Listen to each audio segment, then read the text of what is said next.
Today on Secret Garden Bees, we're going to be putting a new queen into this hive. Now, why do we do that? Well, this queen that was in here, she just wasn't performing well. She just wasn't laying eggs well and wasn't doing what I needed to do. So about 5 days ago, I went into this hive, pulled her out, and now we're going to explain the system for replacing her with a virgin queen. Now, as soon as I pulled that queen out, the next day these bees were like, oh no, we don't have a queen. So what they did was they would have started making new queens right away. So somewhere in here are queen cells. And because we're using a virgin queen that's already hatched, we're gonna go in here and pull out these old queen cells and get rid of them.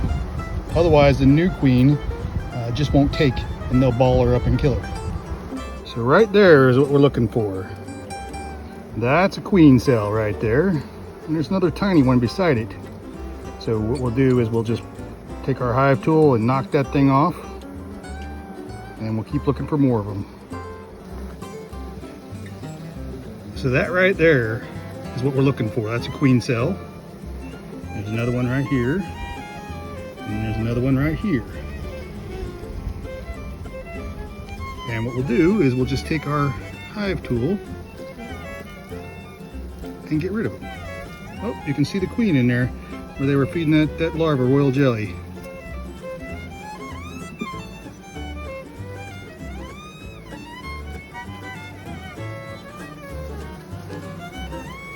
See the royal jelly down inside there? Let's see if I can get them out of the way.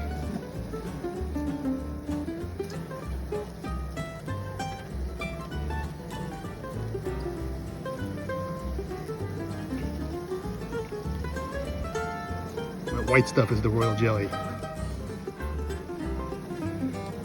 So we'll get rid of all these queen cells.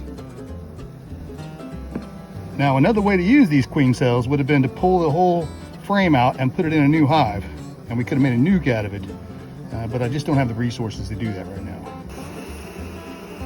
Now, hanging out inside this little cell here is our queen. If you look closely, you can see her walking around in there. She's got a red mark on her back, and red is this year's queen designation.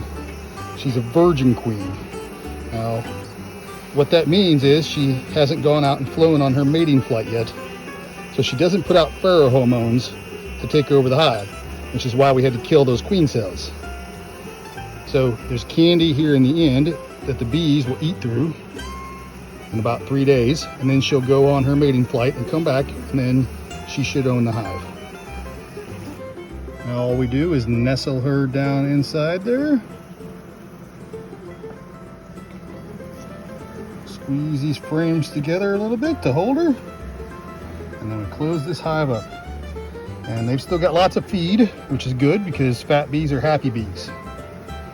And like I said, she will, about 3 days, she'll release, and then that'll be it.